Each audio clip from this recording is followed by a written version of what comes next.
Hello. Uh, can you hear me? Yeah. How are you? Uh, I'm hungry because I was nervous and I didn't want to eat. Yeah. So my presentation is about machine learning, linear algebra, NumPy, a little bit of TensorFlow, just one example. Yeah, I will try to connect all of this. Yeah, the idea is quite complex, what I want to express. So let's start. Yeah, I will try to say my motivations at the beginning and also in the conclusions. I will talk about vectors in the linear algebra sense and also with NumPy. And we will explore some simple examples. Okay. As we know, in order to understand very well machine learning, we need to know linear algebra. But also we need to know calculus, probability, and statistics. Usually we find, and mainly in the last years, this kind of tutorials from 0 to hero or do it in 30 days. I'm not totally agree with these tutorials, at least that you are a mathematician or physician. But too many people that is entering into data science, we have a background on software development. So in my case, I prefer to go for the hard path, learn or enforce my skills in this mathematics, in mathematics. Yeah, it's only my opinion. Why? Because usually the good data science positions are gotten by mathematicians or physicians, and I share that. So I want to get a good position in the future, not only this guy who is doing data parsing, the struggling with data, but yeah, the kind of guy who can read a paper and implement it. So I did start some time ago. I did start doing code like this. This is real, I mean, it's in my GitHub. Actually, it's not Python, it's R. And you can see that there are 2 for loops and also some bad indexing. Yeah, I did start doing machine learning, let's say, coding in these styles. Because I didn't know too much about vectorization. So for example, in order to create a matrix, a distance matrix, I was looping around 3/4. So yeah, when I rediscovered how to do this using vectorized code, I was almost crying because it was an elegant solution and it was not precisely this kind of automatically solution. So yeah, I did start doing that. So well, let's jump on the concept of vectors. Well, doesn't matter that much, but we will find different notation, sometimes with an arrow or in bold style. But actually, what it matters is that a vector is only a collection of numbers. We can have some operations that are important and that, in my opinion, we need to memorize. Not memorize, but internalize, because they can become useful when you are solving a new problem. So, for example, this length, the length of a vector is actually very similar to, or it's not very similar, but it is the Euclidean distance. Also we can we have this formula, the distance between vectors. Yeah, they are still similar. An important one, the dot product. If you see here below, the dot product of a vector itself, it is actually the length of the vector, but squared. So yeah, let's do something more Pythonic.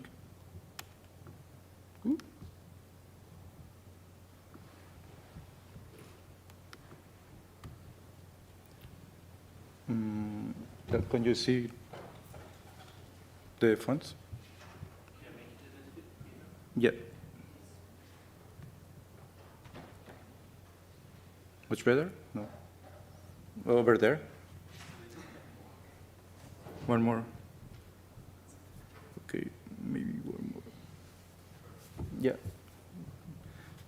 Okay, let's see.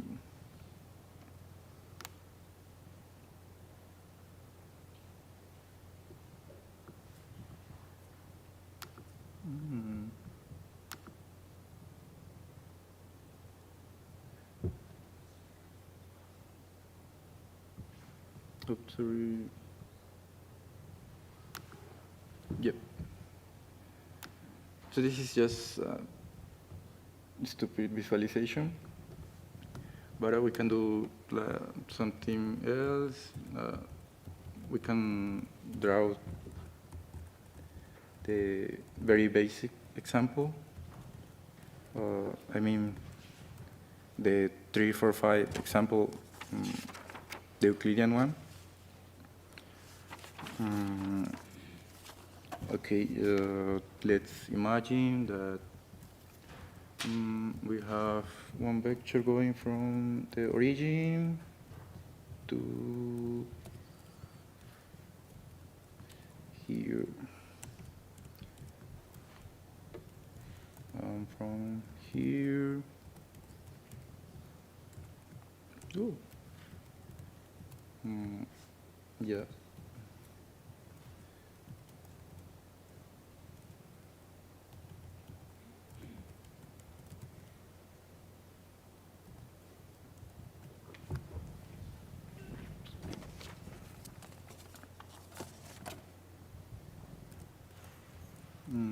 Should be like that. Okay. No.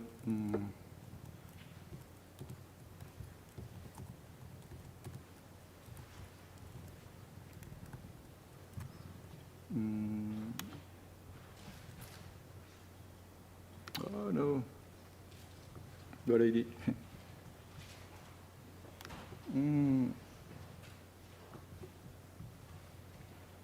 Okay.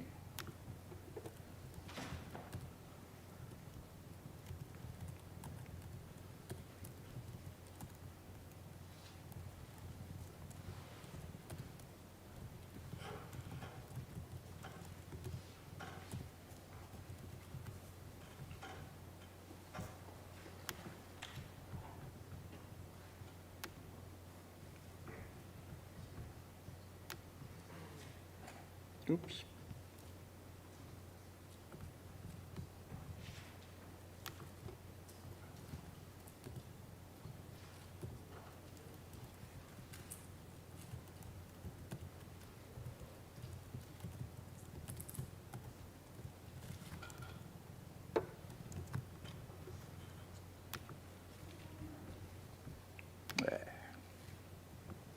I'm doing.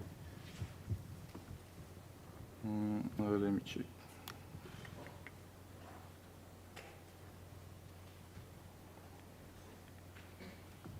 Oh, yeah, I know.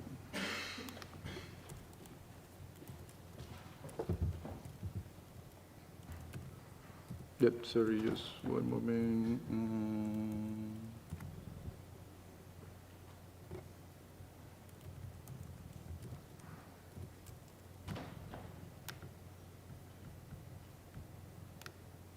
Yeah, that is the most basic example.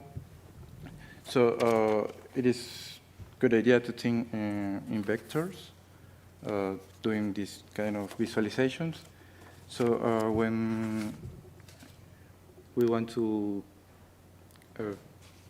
calculate the summation of these two vectors, it is easy to see that it will go from this arrow to this one. So in this case, the length is 3, and this side is 4, and it will be 5. So yeah, but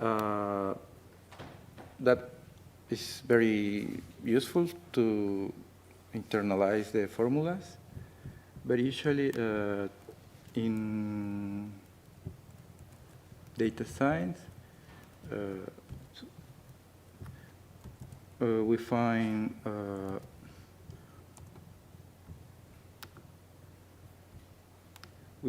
only scatter plots. So, but that is, in my case, useful to learn. It was useful to internalize the formulas, visualizing the vectors as physician, and then just think on the final of the vector as the points. So yeah, in NumPy there are some functions to do these operations. Yeah, I didn't mention one before. I guess I did. So one important one is the norm of one operation is the norm. With the norm, as it is quite similar to the magnitude or the distance, we can actually get those ones easily. So imagine that we have to use, or we only have this implemented.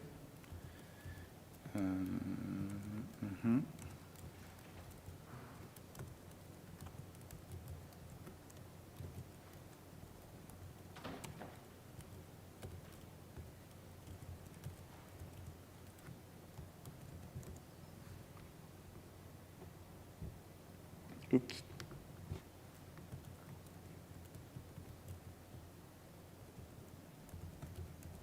So this one is easy, which is the size of this vector B. Do you want to say something? Yeah, 3. So yeah, this is an easy one. Then let's use this same norm to calculate the distance between B and C. So we just need to do this.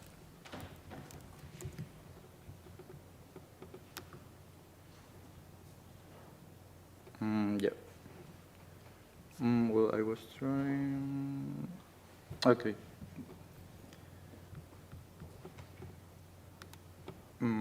Well, this is becoming boring. So let's go for one more example. But actually, let me go back.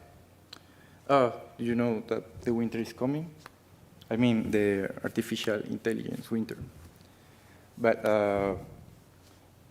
well, it's actually not coming. But one curious stuff is that in the past we already had some artificial intelligence winter, and then for some time, because of some paper published by Minsky and Papert, the research was canceled almost in every important university. So for 15 years or so, we didn't have research on neural networks. And that was called the artificial intelligence winter. The people is saying that we will go for a second winter, but actually no. But what exactly these guys were saying in this paper, they claim that, or they prove actually, that it was not possible to solve the sort problem with one perceptron, because we know that the perceptrons work they have a linear separator. But actually, what I want to show today is that we can solve the sort problem using one neuron. And we will see this later. Yeah, with one perceptron, or more formally with one neuron. Also we will check some example on linear regression, just multiplying vectors and matrices. Let's do, well, this is the algebra behind linear regression. And this is the one if we see with this summation symbol, but actually it's equivalent to this one in the matrix form. I don't want to spend time, but you believe me because I am the speaker. This is the solution. So actually, we just need to do 1, 2, 3, 4, 5, 6, 7 operations with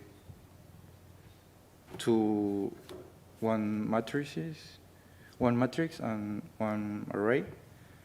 We will get the minimum value here, or one solution. And then this is pretty fun.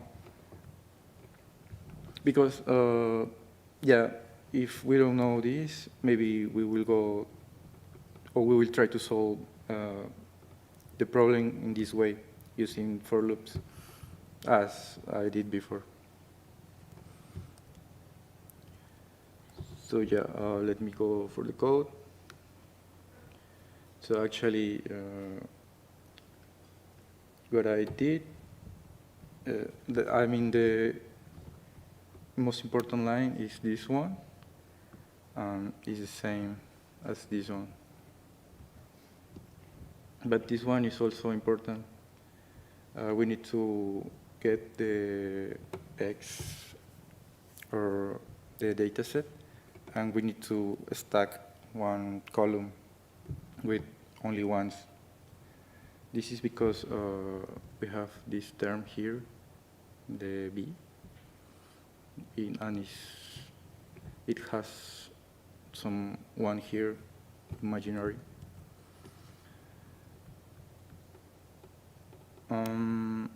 Do you know these plots or this data set? They are very interesting. Okay, let me run this. So these plots, or these mini data sets, are used to show a correlation. We can see that they are very different, but actually the line that is drawn is the same.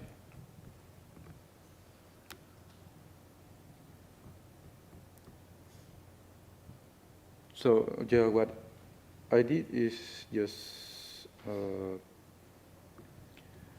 get the x and y, and then call the function here, these two. I get the solution, the minimum, which is actually nothing but the intercept and the slope, or the slope and the offset. But in matrix notation. Yeah, it's working.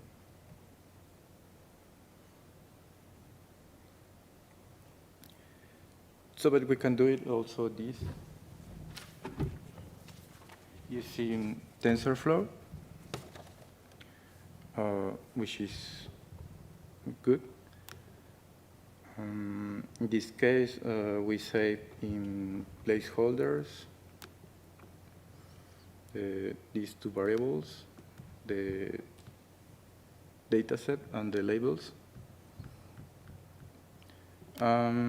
Yeah, this is not very elegant, should be more elegant, but actually it's the same operations as before.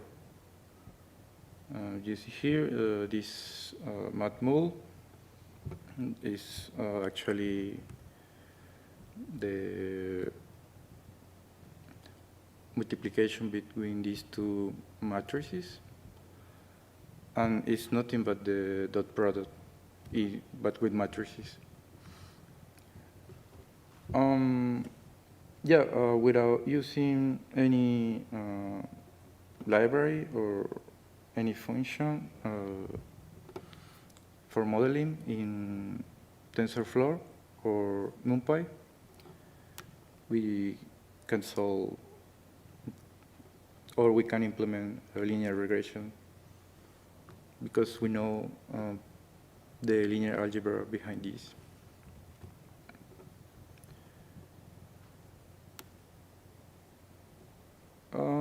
Yeah,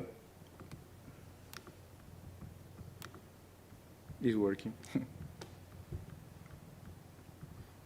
So here we get we execute the session, the TensorFlow session, and then we get the minimization and just plot the line.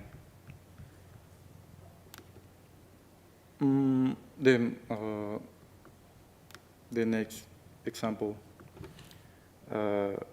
So do you think that it is possible to solve the sort problem using only 1 euro? Who? Well, I think so. So I want to show this. So I'm generating some random points. I mean, these points here are just collocated in 4 squares, and then I populate with more points around these ones, and I will get, yeah, this dataset, just a sort problem.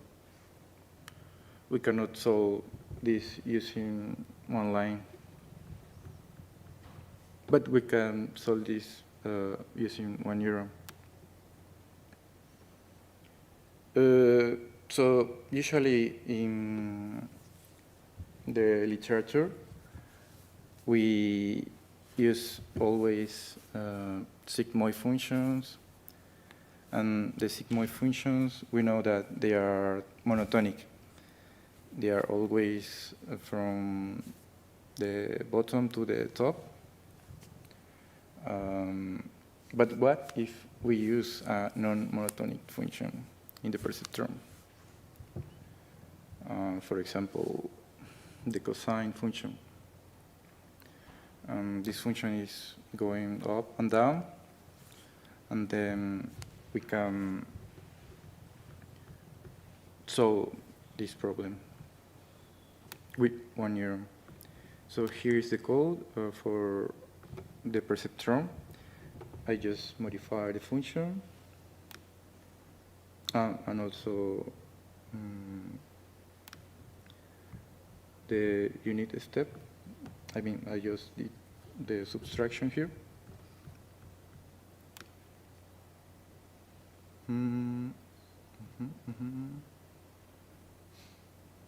So, yeah, just run this.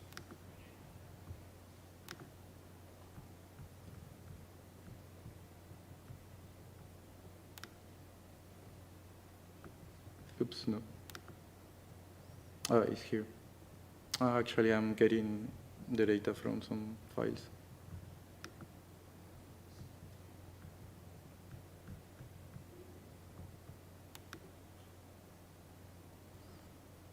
Yeah, this is the cosine function. But we can see the cosine function. We can imagine as if we have since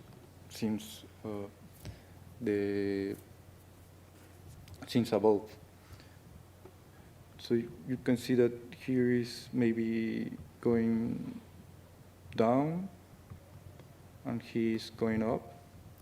So let's run this again. Oh yeah, here. How many images? No, let me try to run it again.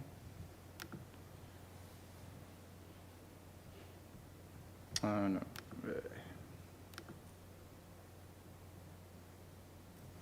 Okay, this seems much better. So it's almost perfect since the beginning. So what we can see here is that these ones are correctly classified, and this one here, the blue ones, they are not classified in the border. And yeah, after 3 epochs, the classification is perfect.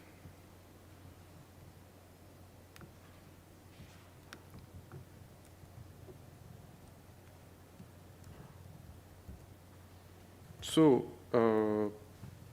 what else we can learn in linear algebra in order to have a solid background? Of course, we should go for the gradient descent algorithm.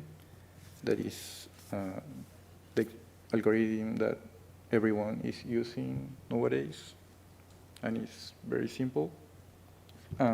It's actually just a lot of multiplication between matrices.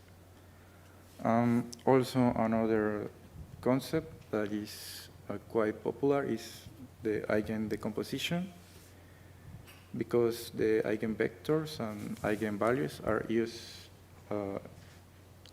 to implement PCA or LDA, I mean dimensionality reduction.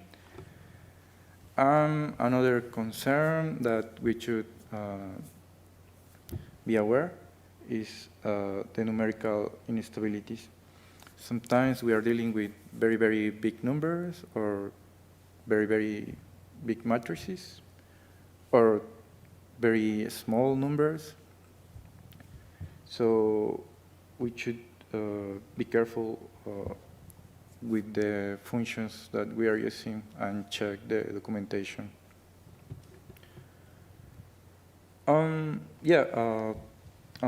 Some good material to follow with this, at least in my case. I have been checking these ones, and they are very good. There is a specialization offered by Coursera with 3 courses to learn linear algebra, statistics, I think so. I don't remember the other one. But yeah, it seems a very good specialization. And this crazy guy is offering for free some course on YouTube. I guess you know this guy, right? Who knows him? Okay, then it's good that you don't know him because this guy is amazing. He's like a comedian. He's doing comedy, but also teaching machine learning. And this series is pretty nice. Another material, very formal. There is a chapter in the deep learning book. It is not like good material, but it is a bullet list, so you can check which topics do you need to learn. Yeah, that's all from my part.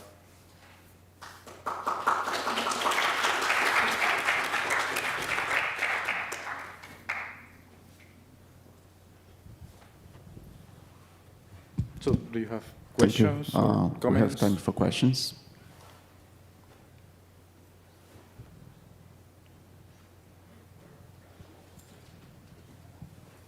So, there is, you have some reference that you put at the end for books that people should read. What do you think is the hardest part when you being self-teaching, when migrating from more math background to more data science background? I should say that maybe stay constant, because there are some concepts that can be boring at the beginning, or that you don't know why you are learning that, but you need to learn it. And then after some time, you will realize that it was a useful concept. Yeah. Okay. Anyone has questions?